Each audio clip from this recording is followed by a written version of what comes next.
Assalamualaikum warahmatullahi ta'ala wabarakatuh. Bismillahirrahmanirrahim. Alhamdulillahi rabbil alamin. Wassalatu wassalamu ala rasulillah wa ala alihi wa sahbihi ajma'in. Rabbi syrah li sadri wa yassir li amri wahlul 'uqdatan min lisani yafqahu qawli. Subhanaka la ilma lana illa ma 'allamtana innaka antal alimul hakim. Wala hawla wala quwata illa billahil aliyil azim. Alhamdulillah, syukur kita kehadrat Allah Subhanahu wa taala kerana di bulan yang mulia ini, pada hari yang ke-12 Ramadan, alhamdulillah Allah Subhanahu wa taala telah memberi peluang kepada kita untuk sama-sama menyambut dan juga merebut pahala dan keberkatan pada bulan yang sangat berkat ini. Sebagaimana yang kita maklum bahawa sebelum daripada kedatangan Ramadan, kita telah pun membaca doa rindu kepada Ramadan sejak daripada bulan Rejab sampai bulan Sya'ban. Alhamdulillah, Allah Subhanahu wa taala telah pun mengurniakan dan memberi apa yang telah kita minta di dalam doa kita, doa rindu kepada Ramadan. Allahumma barik lana fi Rajab wa Sya'ban wa ballighna Ramadan. Wahai Tuhan, berkatikanlah segala makan minum kami dan juga segala-galanya sejak daripada bulan Rejab dan bersambung pada bulan Sya'ban, dan wa ballighna Ramadan, sampaikan kami, panjangkan umur kami sehingga kami bertemu Ramadan. Alhamdulillah, ini suatu kurniaan daripada Allah Subhanahu wa taala yang wajib kita syukuri kepada nikmat yang telah Allah taala panjangkan umur kita, beri kesihatan kita yang baik sehingga kita bertemu Ramadan yang mubarak, yang disediakan pahala yang berlipat kali ganda, yang tidak ternilai, dan begitu mahal sekali harga Ramadan yang ada ini. Tuan-tuan muslimin muslimat yang dirahmati Allah Subhanahu wa taala sekalian, bila sebut saja Ramadan, maka tidak dapat tidak, Ramadan ni dia sangat berkait rapat dengan Al-Quran, kerana bulan Ramadan adalah bulan menambah amalan, bulan Ramadan adalah bulan untuk kita beramal, dan bulan Ramadan adalah untuk kita membaiki segala amalan kita, terutamanya sembahyang. Alhamdulillah, pada bulan Ramadan kita menambahkan sembahyang kita dengan menunaikan solat yang fardu dan diikuti solat-solat sunat, terutamanya sunat tarawih. Maka di sana kita telah pun membaiki dan juga menambah nilai sembahyang kita, kerana sembahyanglah amalan badaniah yang paling afdal dan juga amalan yang awal-awal sekali dikira dan dihisap oleh Allah Subhanahu wa taala di hari akhirat kelak. Nabi sallallahu alaihi wasallam menyebut dalam satu hadis, as-salah imaduddin, sembahyang adalah tiang ataupun asas kepada agama. Jadi amalan yang lain akan turut dan juga akan ditimbang selepas daripada selesainya sembahyang. Begitulah pentingnya sembahyang, kerana sembahyang awwalu ma yuhasabu yaumal qiyamah as-salah, fa in salaha salahat kullu, fa in fasadat fasadat kullu. Sembahyang ni ialah amalan yang mula sekali akan dihisap. Kalau elok sembahyang tu, maka eloklah segala amalan yang lain. Begitu juga kalau sebaliknya amalan sembahyang tu rosak, maka amalan yang lain tidak akan baik, tidak akan baik. Kalau rosaknya sembahyang, maka rosaklah segala amalan yang lain. Maka dalam kesempatan Ramadan, kita tambahkan dengan sunat tarawih dan juga dengan sunat tahajud pada nisful lail ataupun sulusul lail. Jadi alhamdulillah, seperti mana yang kita maklum bahawa bulan Ramadan ni dia sangat berkait rapat dengan Al-Quran. Allah Subhanahu wa taala menyebut syahrul Ramadan allazi unzila fihi al-Quran hudan linnas wa bayyinatin minal huda wal furqan. Bulan puasa adalah bulan yang diturunkan kepadanya Al-Quran hudan linnas, sebagai pertunjuk kepada orang-orang yang beriman dan orang-orang yang bertakwa. Maka sebab itulah dalam bulan Ramadan kesempatan ini kita banyakkan membaca Al-Quran. Sama ada kita ni faham ataupun tak faham isi kandungan Al-Quran, bila kita baca maka dapat pahala Al-Quran, pahala membaca Al-Quran. Sama ada kita reti ataupun tak reti, sama ada kita faham ataupun kita tidak faham, bila kita baca Al-Quran, walaupun kita baca tersalah dan kita ulang balik, maka hak yang kita ulang balik itu pun dapat pahala, dan yang kita baca itu pun dapat pahala. Kerana pahala Al-Quran ini dia kira setiap huruf, setiap huruf Al-Quran itu dikira sebagai pahala. Maka Al-Quran ini kita baca adalah sunat. Kita baca Al-Quran kalamullah ni ialah sunat dibaca kerana lita'abbudi, kerana sebagai menjadikan dia sebagai ibadah, kerana ta'abbud, kerana ibadah kita kepada Allah Subhanahu wa taala. Maka kerana itulah sesiapa yang membacanya dikira sebagai ibadah. Sama ada kita faham ataupun belum faham, yang tu tak kira lagi. Yang pentingnya kita baca Al-Quran. Bila kita baca Al-Quran, maka dapatlah pahala. Sama ada kita pandai ataupun tidak pandai membaca Al-Quran, insya-Allah kita sudah ditulis amalan dan juga pahala kita membaca Al-Quran. Lebih-lebih lagi Al-Quran ini adalah mukjizat yang agung di sisi Allah Subhanahu wa taala. Kata Imam Al-Ghazali rahimahullahu ta'ala, nikmat yang paling besar sekali, nikmat yang paling besar sekali ialah membaca Al-Quran. Kalau kita baca Quran, kita boleh baca Quran dengan tertil, dengan baik, dengan mengikut tajwid. Kata ulama dalam satu buah syair, bitadabburil ma'na walil batanil khala. Membaca Quran itu dengan mentadabbur makna, perhati dan juga kita hayati makna dengan dan hati yang bersih kerana Allah Subhanahu wa taala. Maka nikmat yang paling besar ialah membaca Al-Quran. Maka jika seorang manusia tu dia melihat bahawa nikmat yang lain yang mengatasi nikmat membaca Al-Quran, berarti orang itu dia tidak tahu membeza di antara permata dan juga kaca. Dia tak dapat beza antara kaca dan permata. Bagi orang yang tahu bahawasanya nikmat yang paling besar ialah Al-Quran, maka dia tidak mensia-siakan pada bulan Ramadan ini dengan membaca Quran. Begitu juga Nabi SAW bersabda dalam sebuah hadis, afdalu ibadatu ummati tilawatul Quran. Yang paling afdal, maksud afdal ni ialah aksarus thawab, artinya yang paling banyak pahala, yang paling banyak pahala, yang paling banyak kelebihan ibadah umat aku, kata Nabi, tilawatul Quran, ialah membaca Quran. Ibadah yang paling utama ialah ibadah paling utama, ibadah yang paling afdal di dalam ibadah qiraah.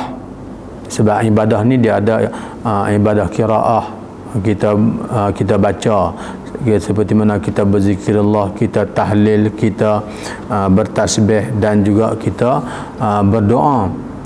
Yang tu dia panggil ibadah yang bahasa tilawah, dan yang keduanya ibadah badaniah, ibadat yang dilakukan oleh pergerakan badan, seperti mana sembahyang, puasa dan juga haji dan umrah.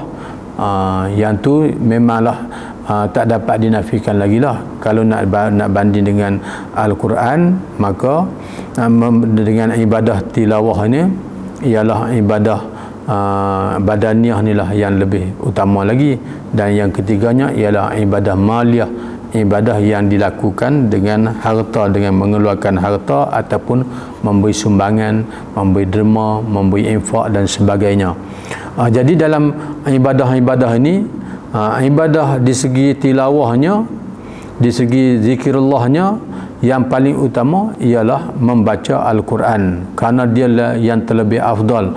Kerana ibadah jenis perbuatan badaniah ataupun seperti ataupun ibadah jenis maliyah yang dilakukan dengan harta, melalui sumbangan harta dan sebagainya, maka ibadah selain daripada itu yang afdalnya ialah membaca Quran. Dalam senarai ibadah qiraah ni, ibadah jenis bacaan ni ialah yang paling afdal ialah Quran, kerana dalam Al-Quran itu mengandungi di dalam Al-Quran itu sendiri mengandungi tilawah, mengandungi doa, mengandungi tasbih, mengandungi selawat dan mengandungi zikir-zikir yang lain. Sebab itulah dia lebih afdal di segi ibadah qiraahnya ialah Quran lah yang terlebih afdal. Kerana dalam Quran itu semua ada doanya, ada ada tahlilnya, ada zikrullahnya, ada tasbihnya, seperti mana yang zikir dan istighfar yang masyhur dalam Al-Quran, yang terdapat dalam Al-Quran, seperti mana la ilaha illa anta subhanaka inni kuntu minaz zalimin. Maka yang tu ada di dalam Al-Quran.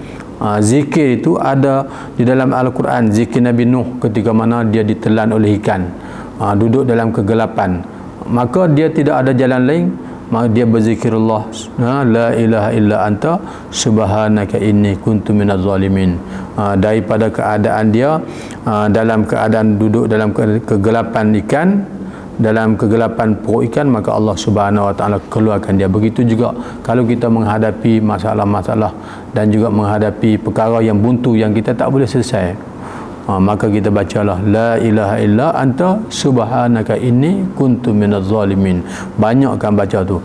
Begitu juga dalam Al-Quran macam-macam doa, di antaranya Rabbana zalamna anfusana wa illam taghfir lana lanakunanna minal khasirin. Doa Nabi Adam yang masyhur setelah mana dia dikeluarkan daripada syurga, dan seterusnya bila dia baca dan dia melazimi membaca doa ini, akhirnya Allah Subhanahu Wa Taala keluarkan dia daripada Allah Subhanahu Wa Taala mengampunkan dosa dia. Dan di dalam Al-Quran juga mengandungi doa jawami'ul kalimi, maksudnya doa yang pendek, yang ringkas, tetapi merangkumi semua, merangkumi permintaan kita di dunia dan juga apa yang kita minta di akhirat. Hasanah fid dunya dan begitu juga hasanah fil akhirah. Rabbana atina fid dunya hasanah wa fil akhirati hasanah wa qina azabannar. Wahai Tuhan, kami mohon kepada kamu hasanah fid dunya, begitu juga hasanah fil akhirah. Maka Al-Quran yang kita baca ini ialah mukjizat yang relevan dalam sepanjang zaman, mukjizat yang kekal relevan sepanjang zaman, mukjizat yang sentiasa hidup. Sebagaimana kita orang Islam, sepanjang hidup kita bergantung terhadap Al-Quran dan juga hadis. Maka kalau tak ada Al-Quran, maka tak ada lah Islam. Maka yang ada Islam ni dengan sebab adanya Quran. Kita orang Islam boleh hidup dalam semua aspek kehidupan, sama ada aspek ibadah, sembahyang, puasa, zakat, haji, sebagainya, kita berpandukan kepada Al-Quran. Kerana Al-Quran ni adalah buku panduan hidup kita, ataupun dalam perkara aspek munakahah, nikah, cerai, talak dan sebagainya, bergantung kepada Al-Quran. Kita rujuk kepada Al-Quran. Begitu juga dalam aspek yang lain, iaitu seperti mana muamalah, perhubungan kita, jual beli, apa nama ni, sewa menyewa dan sebagainya, maka yang tu bergantung juga dengan Al-Quran. Dan yang apa ni, dalam aspek jinayat pun mesti kita bergantung dengan Al-Quran dan menjadikan Al-Quran itu sebagai rujukan kita, kerana Al-Quran yang kita baca itu ialah mukjizat yang relevan sepanjang zaman. Di sepanjang mukjizat Nabi-Nabi yang lain, mukjizat Nabi yang lain cuma dapat dilihat oleh manusia di zaman itu saja. Seperti mana zaman apa ni, mukjizat Nabi Musa dengan tungkat dia, maka dapat dilihat oleh manusia zaman itu saja. Dan mukjizat Nabi-Nabi yang lain, mukjizat Nabi Sulaiman dengan tikar terbang dia yang dibawa oleh angin sabak daripada mengelilingi dunia sebulan, maka yang tu hanya dihayati dan juga dilihat oleh umat dia masa itu saja. Begitu juga mukjizat Nabi Isa yang dapat menghidupkan orang yang mati, dan juga menyembuhkan penyakit sofak dan sebagainya. Maka dia cuma dapat dilihat dan dia berkekal, cuma dia ada pada masa itu saja, pada Nabi itu saja. Tapi adapun mukjizat Al-Quran, mukjizat yang sentiasa hidup, yang sentiasa relevan, dulu, kini dan selamanya, dan juga disaksikan oleh manusia zaman itu dan manusia zaman sekarang, dan manusia akan bertambah, ini manusia yang akan datang. Karena itulah Abdullah bin Mas'ud pernah berkata, kalaulah kamu berkehendak ilmu, kalau kamu nak kepada ilmu, maka kamu sebarkan Al-Quran, kamu bacalah Al-Quran kepada orang ramai. Kalau kamu nak kepada ilmu, kalau kamu nak kepada ketinggian ilmu, maka kamu sebarkan Al-Quran kepada orang ramai, kamu ajak Al-Quran. Kalau kita sebagai ustaz, kita baca Al-Quran, kita tafsir Al-Quran. Kalau kita sebagai tok guru, kita baca Al-Quran, kita tafsir Al-Quran, maka lebih banyaklah ilmu yang kita baca, lebih banyaklah ilmu yang kita dapat melalui bacaan dan juga tafsir Al-Quran itu. Kerana Al-Quran itu sendiri ialah sumber ilmu, asyraful ulum, semulia-mulia ilmu dan juga sumber ilmu. Maka daripada Al-Quran itulah lahirnya, keluarlah ilmu-ilmu yang lain. Maka betapa pentingnya kita membaca Al-Quran, dan Allah Subhanahu wa taala sendiri mempermudahkan kita membaca Al-Quran. Walaqad yassarnal Qur'ana lizikri fahal min mudakkir. Sesungguhnya kami permudahkan Al-Quran untuk dibaca. Maka apa yang penting bagi kita ialah mesti ada kehendak. Yang pentingnya kita mesti ada kehendak untuk membaca Al-Quran dan mempelajari Al-Quran dan menghayati Al-Quran. Maka kita tidak akan dapat ilmu melainkan bila kita meneliti, mutalaah dan juga kita mengkaji Al-Quran. Kita akan dapat ilmu. Kita akan dapat ilmu yang bermacam-macam ilmu di dalam Al-Quran itu. Karena itulah seperti mana yang disebut oleh Abdullah bin Mas'ud yang berkata, tak mungkin seorang itu dapat ilmu tanpa mencarinya di dalam Al-Quran. Karena segala ilmu orang yang dulu, ilmu orang yang kemudian, ilmu yang akan datang pun ada terdapat di dalam Al-Quran. Karena dalam Al-Quran, dalam sebiji Al-Quran itu ada Taurat, di dalam sebiji Al-Quran itu ada Injil, ada Zabur dan sebagainya. Maka bila mana kita membaca Al-Quran, yang pertamanya dengan sendiri kita telah berzikirullah, dengan sendiri kita telah berdoa, dengan sendiri kita telah bertasbih, dengan sendiri kita telah berdoa dan juga kita bertahlil. Di samping itu kita dapat memahami selain daripada Al-Quran, kita dapat memahami juga ilmu-ilmu orang-orang yang dulu dan juga ilmu-ilmu nabi-nabi yang dulu dan juga syariat-syariat nabi yang dulu. Karena dalam Al-Quran itu ada Tauratnya, ada Injilnya, ada Zaburnya dan sebagainya. Karena itulah hakikat ilmu ni yang sebenarnya ialah yang diambil terus daripada Al-Quran. Adapun ilmu yang lain yang difikir dengan akal, maka bukanlah ilmu daripada Al-Quran, yang bukan yang datangnya daripada Allah Subhanahu wa Ta'ala.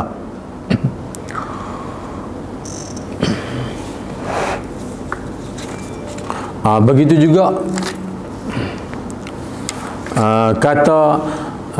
juga diambil daripada kata-kata orang yang dulu yang masyhur, yang menjadi gubernur yang pertama bagi Sayyidina Umar radhiyallahu an di Madinah, iaitu Al-Amr bin As. Beliau pernah berkata, mana-mana orang yang membaca Al-Quran bererti dia telah mendapat nubuwah, dia telah mendapat nubuwah ataupun semangat kenabian. Orang yang membaca Al-Quran, orang yang mutalaah Quran, orang yang menghayati Quran, orang yang mengajar Al-Quran, seolah-olahnya dia mendapat nubuwah, artinya semangat kenabian ataupun tempias kenabian yang telah masuk ke dalam diri dia, yang telah masuk ke dalam lubuk hatinya. Maksudnya orang yang membaca Quran ni ataupun dia seorang tok guru yang arif, yang mengkaji dan juga yang mengajar tafsir Al-Quran, di samping dia beramal dengan isi Al-Quran, maknanya dia telah mendapat ilmu secara langsung daripada Allah Subhanahu wa Ta'ala, sebagaimana Nabi yang mendapat wahyu langsung daripada langit, daripada Allah Subhanahu wa Ta'ala. Maka orang yang baca Quran, orang yang menghayati Al-Quran, maka dia secara tak langsung dia dapat ilmu, menambahkan ilmu dia daripada Allah Subhanahu wa Ta'ala. Maka begitulah Nabi sallallahu alaihi wasallam membaca Al-Quran, mendapat wahyu melalui Jibril, mendapat wahyu Allah Ta'ala daripada Jibril, maka dia mendapat ilmu langsung daripada Allah Subhanahu wa Ta'ala. Maka kerana itulah mana-mana orang yang membaca Al-Quran, lebih-lebih lagi pada bulan Ramadan ini, seolah-olahnya dia telah mendapat semangat nubuwah, yakni semangat kenabian, tempias kenabian yang masuk ke dalam jiwa dan juga dalam diri dia. Dan seterusnya, yang kedua ialah dalam bulan Ramadan ini ialah melatih kita menjadi orang yang bertakwa. Bagaimana cara nak menjadi orang yang bertakwa? Imam Al-Ghazali rahimahullah telah menyebut dalam kitab dia Bidayatul Hidayah. Kitab Bidayatul Hidayah ni ialah panduan amalan harian dan juga permulaan jalan hidayah bagi orang-orang yang menjalani mata hati dia, yang menjalani jalan kepada Allah Subhanahu wa Ta'ala, yang menjalani jalan hidayah, mendekatkan diri kepada Allah Subhanahu wa Ta'ala. Maka untuk melahirkan orang yang bertakwa di bulan Ramadan ini adalah sekolah yang kursus yang kita masuk dalam sekolah perkadiran untuk lahir orang yang bertakwa. Maka untuk melahirkan orang yang bertakwa ni, seperti mana yang disebut oleh Imam Al-Ghazali rahimahullahu ta'ala di dalam kitab Bidayatul Hidayah, maka tak dapat tidak orang yang nak menjadi orang yang bertakwa ni, dia mesti melalui tiga proses, tiga bahagian. Dia mesti melalui tiga jalan. Yang pertamanya ialah melaksanakan ketaatan kepada Allah Subhanahu wa Ta'ala. Maka untuk melaksanakan taat kepada Allah Subhanahu wa Ta'ala, dia kena ambil daripada awal lagi, daripada bangun tidur. Maka daripada bangun tidur tu dia mesti jaga adab-adab bangun tidur. Baca doa sebelum tidur dan macam mana nak tidur, baca doa sebelum tidur, dan juga bangun daripada tidur, selepas daripada tidur masuk ke tandas, maka dia jaga adab-adab masuk ke tandas, baca doa dan melangkah kaki yang kanan, melangkah kaki yang kiri untuk masuk ke dalam tandas, dan seterusnya berwuduk. Maka dia jaga adab-adab wuduk dan mandi. Dia jaga adab-adab mandi dan juga kalau tidak ada air, maka dia menggunakan tayamum, menggunakan debu untuk bertayamum. Maka dengan adab-adab tayamum, dan dia pergi ke masjid dengan adab-adab pergi masjid, dan masuk ke masjid, adab masuk masjid, sampailah sehinggalah matahari terbit. Dia dalam ketaatan kepada Allah Subhanahu Wa Taala dengan melaksanakan, dengan menjaga segala adab-adab, dan sehinggalah dia tidur kembali. Begitu juga dalam amalan-amalan yang lain, seperti mana adab mengerjakan semayang. Kalau dia jadi imam, maka dia jaga adab sebagai imam. Dia jadi makmum, dia jaga adab sebagai makmum, sampailah adab-adab berpuasa pada hari ini yang kita puasa. Kerana tu Imam Al-Ghazali rahimahullah ta'ala juga menyebut kepada kita di dalam kitab Bidayatul Hidayah. Kata Imam Ghazali, tidak patut kalau hanya engkau puasa Ramadan saja, maka kamu tidak merebut keuntungan dengan melakukan perkara-perkara yang sunat. Jadi selain daripada kita melakukan amalan yang fardu, maka hendaklah kamu iringkan dengan amalan-amalan yang sunat. Dalam puasa ni kena puasa sungguhlah, kena jaga sungguhlah puasa kita ni. Sebab kesempurnaan puasa ni dia mesti menjaga seluruh anggota, barulah nama dia puasa. Kalau tidak, seperti mana yang Nabi sebutlah, kam min saimin laisa lahu min siyamihi illa al-ju' wal 'atash. Berapa banyak orang yang berpuasa tapi tidak ada nilai puasa dia. Puasa dia tidak ada nilai, artinya hilang pahala puasa dia. Dia tidak hilang asas puasa. Asas puasa tak hilang, tapi yang hilangnya ialah pahala puasa tu. Banyak orang yang berpuasa laisa lahu min siyamihi illa al-ju' wal 'atash, melainkan hanya dapat lapar dan dahaga saja. Kenapa? Kerana dia tidak menyempurnakan puasa dia dengan menjaga seluruh anggota, dan juga menjauhkan sesuatu yang dibencikan oleh Allah Subhanahu Wa Taala. Sebab ketika mana kita melakukan maksiat, bila kita melakukan maksiat, kita sebagai hamba dalam bulan puasa, kalau kita tidak berpuasa dengan puasa yang sebenar, iaitu puasa daripada menjaga daripada tidak makan, minum dan jimat di siang hari, mesti juga kita berpuasa dengan menjaga seluruh anggota. Ini proses untuk jadi orang yang bertakwa. Untuk menjadi orang yang bertakwa, dia mesti berpuasa dengan puasa yang sebenar, menjauhkan segala anggota dia, segala anggota yang 7 ni, daripada melakukan perkara-perkara yang ditegah dan dilarang oleh Allah Subhanahu Wa Taala. Perkara tu di antaranya ialah yang Nabi sebut, khamsun yuftirna siyam, al-kazibu wal ghibatu wan namimah wan nazaru bisyahwah wal yaminul kazib. Artinya 5 perkara yang membatalkan puasa, artinya yang membatalkan pahala puasa. Dia tidak menghilangkan asas puasa, tapi dia menghilangkan pahala puasa, iaitu berbohong, mengumpat, membuat fitnah, melihat perempuan yang bukan mahram dengan syahwah, dan bersumpah palsu. Ini perkara-perkara yang perlu kita jaga. Maka orang yang bertakwa, dia mesti lalui proses yang pertama, ialah melaksanakan taat kepada Allah Subhanahu Wa Taala. Dia kena jaga daripada bangun tidur sehingga sembahyang sampailah dia berpuasa. Maka dia berpuasa seperti mana yang dikehendaki oleh syarak. Dia jaga semua dan dia puasa semua, termasuklah makan, minum dan juga segala anggota-anggota dia. Maka proses yang kedua, jalan yang kedua yang perlu dilalui oleh orang yang bertakwa ialah meninggalkan maksiat kepada Allah Subhanahu Wa Taala. Meninggalkan maksiat ni perkara yang sangat berat. Meninggalkan maksiat ni dia lebih berat daripada mengerjakan taat kepada Allah Subhanahu Wa Taala. Kerana mengerjakan taat ni mudah dibuat oleh setiap orang, tetapi nak meninggalkan syahwah maksiat hanya dapat dilaksanakan oleh orang-orang yang siddiqin, orang-orang yang benar-benar beriman kepada Allah, orang yang benar-benar bertakwa kepada Allah Subhanahu Wa Taala. Maka kerana itu Nabi sallallahu alaihi wasallam menyebut dalam sebuah hadis, al-muhajir man hajara su' wal mujahidu man jahada hawahu.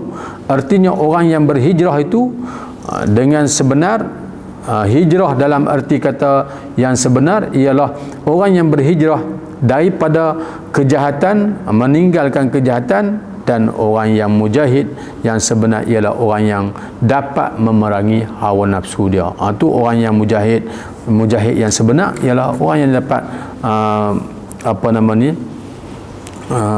melawan hawa nafsunya. Jadi dalam perkara meninggalkan maksiat ni dia ada dua jenis. Maksiat yang zahir, artinya maksiat yang dilakukan oleh anggota zahir. Maksiat yang zahir artinya maksiat yang dilakukan oleh anggota zahir. Dan yang keduanya maksiat batin, artinya maksiat hati, maksiat yang dilakukan oleh hati. Maka kerana tu kita kena sedar bahawa apabila seorang itu melakukan maksiat, maka dengan secara automatiknya dia telah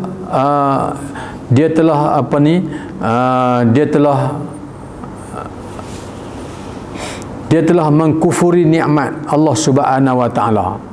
Kerana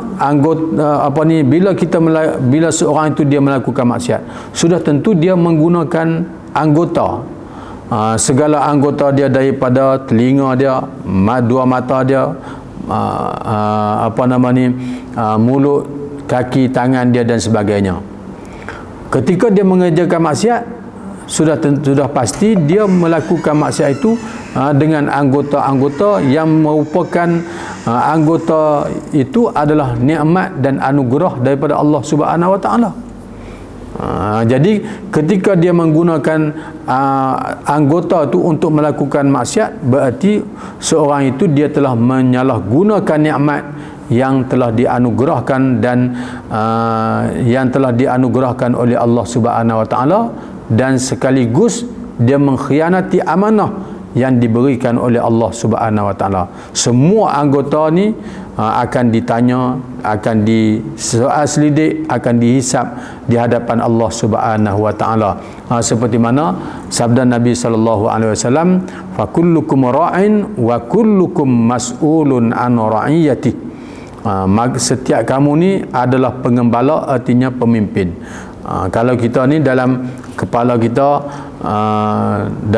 kepala, tangan, kepala, dua mata, dua telinga, mulut kita dan dua tangan, dua kaki kita ni sebagai rakyat, kepala kita tu sebagai pemimpin, maka semuanya akan ditanya di hadapan Allah Subhanahu Wa Taala pada hari akhirat nanti, di padang mahsyar, di perhimpunan agung, di padang mahsyar nanti akan disoal, akan ditanya. Seperti mana Allah Subhanahu Wa Taala menyebut dalam Al-Quran, yauma tashhadu alaihim alsinatuhum wa aydihim wa arjuluhum bima kanu ya'malun. Pada hari itu, iaitu pada hari kiamat, akan bersaksilah di atas kamu semua, lidah kamu, di tangan kamu, kaki kamu, dan dengan segala sesuatu yang telah kamu perbuat di dunia dulu. al-yawma nakhtimu ala afwahihim wa tukallimuna aydihim wa tashhadu arjuluhum bima kanu yaksibun. Pada hari ini, iaitulah pada hari kiamat ni, kami akan kunci mulut dan akan berbicara, akan bercakap tangan kamu, dia akan bersaksi di hadapan kami kaki-kaki kamu, begitu juga anggota-anggota lain, apa yang telah kamu lakukan di dunia dulu. Maka bagi orang yang takwa, dia mesti meninggalkan maksiat ni. Maksiat yang zahir ni artinya maksiat yang dilakukan oleh anggota zahir ni, lebih-lebih lagi pada bulan Ramadan. Maka dia perlu tinggal, maka dia perlu jaga daripada melakukan perkara-perkara yang dilarang oleh Allah Subhanahu Wa Taala, dan begitu juga maksiat batin, maksiat hati yang yang kita mesti bermujahadah, berlawan bersungguh-sungguh untuk menghindarkan hati kita ni daripada sifat yang tercela ini. Itu proses yang kedua untuk melahirkan orang yang bertakwa. Maka proses yang ketiganya ialah hubungan dengan Allah Subhanahu Wa Taala, dan menjaga hubungan kita dengan muamalah kita, hubungan kita dengan makhluk. Sebagaimana kita perlu menjaga hubungan kita dengan Allah Subhanahu Wa Taala, maka begitu juga kita perlu menjaga pergaulan, persahabatan kita dan juga hubungan kita dengan makhluk. Kita kena jaga dengan Khalik dan juga dengan makhluk, dengan Allah Subhanahu Wa Taala dan juga dengan makhluk. Bagaimana kita perlu menjaga dengan Allah Ta'ala, hubungan dengan Allah Ta'ala? Kita jagalah apa yang Tuhan suruh, apa yang Tuhan suruh kita junjung, kita bawa, kita ikuti, kita buat, kita tunai. Seperti mana puasa di hari ini, walaupun dalam keadaan kita letih lesu, dalam keadaan kita tidak makan minum, berjaga pula di tengah malam, kurang tidur dan juga tak makan pada siang hari dalam keadaan kita letih lesu, maka kita menjaga segala turut apa yang Tuhan suruh. Maka bila seorang itu nak jadi orang yang bertakwa, maka tak dapat tidak, pertama tadi melaksanakan segala ketaatan kepada Allah Subhanahu Wa Taala, dengan menjaga segala adab-adab dia dalam melaksanakan semayang, jaga adab semayang, dalam puasa jaga adab puasa, dan yang keduanya menghindari daripada segala dosa. Sama ada dosa itu secara zahir, dosa yang dilakukan oleh anggota zahir, ataupun dosa yang dilakukan oleh anggota batin. Dan yang ketiganya ialah adab pergaulan dan juga hubungan kita, muamalah kita dengan Khalik, dengan Allah Subhanahu Wa Taala dan dengan makhluk. Makhluk ni banyaklah, dengan sahabat-sahabat kita, dengan kawan taulan seperjuangan kita. Lebih-lebih lagi kita ni dalam jamaah Islamiah, dalam satu jamaah mesti ada ukhuwah yang kuat. Kerana tu kita perlu ada perbincangan, kita perlu ada pertemuan, kita perlu ada usrah untuk menjaga ukhuwah, untuk menjaga muamalah kita dengan sesama makhluk. Selain daripada kita tidak lupa daripada menjaga hubungan kita dengan Allah Subhanahu Wa Taala, maka tiga-tiga ini akan lahirlah tiga-tiga jalan ini. Yang pertama tadi dalam melaksanakan taat kepada Allah dengan menjunjung segala perintah Allah Subhanahu Wa Taala, dan meninggalkan segala maksiat, sama ada maksiat zahir dan batin. Maka itulah. Dan yang ketiganya ialah menjaga hubungan antara Khalik dan makhluk, maka lahirlah orang yang bertakwa. Maka Ramadan ini kita kena lalui proses-proses ini untuk melahirkan orang yang bertakwa. Kita sendirilah yang laksanakan dalam diri kita sendiri, pada diri kita sendiri, insya-Allah maka kita akan lahir selepas daripada Ramadan ini jadi orang yang benar-benar bertakwa, benar-benar takut kepada Allah Subhanahu wa taala. Jadi orang yang melaksanakan taat kepada Allah taala, yang tu nama dia takwa yang zahir, dan juga yang keduanya meninggalkan apa yang Tuhan larang, menjauhi segala maksiat yang zahir dan batin, yang tu nama dia takwa yang batin. Maka orang yang bertakwa mestilah takwa pada zahir dan pada batin. InsyaAllah bila kita jaga ni semua, kita ikuti dan juga kita lalui, dan kita mengikuti jalan-jalan yang telah digariskan oleh ulama, oleh Imam Al-Ghazali kepada kita semua, insya-Allah dalam bulan Ramadan ini lebih-lebih lagi, dengan membaca Al-Qurannya, dengan menghayati Qurannya, insya-Allah kita akan jadi orang yang benar-benar bertakwa, yang takwa, yang mendapat syafaat, yang akan mendapat keredaan di sisi Allah Subhanahu wa taala, insya-Allah. Jadi saya serulah kepada diri saya dan juga kepada kita semua, mudah-mudahan kita akan mendapat pertolongan daripada Allah Subhanahu wa taala, dan kita akan mendapat taufik dan hidayah daripada Allah Subhanahu wa taala dalam melaksanakan taat yang sangat mencabar ini, dalam melaksanakan suruhan Allah taala yang sangat mencabar ini. Insya-Allah dengan pertolongan Allah kita akan diberi keberkatan, diberi kekuatan oleh Allah taala. Sekali lagi saya berterima kasih kepada Badan Perhubungan PAS Negeri Kedah yang telah sudi menjemput saya untuk menyampaikan sepatah dua kata. Kalau ada salah silap, mohon maaf kepada semua, dan kepada penganjur sekali lagi saya mohon juga kemaafan kalau ada salah silap ataupun tidak sempurna. Allah Subhanahu wa taala.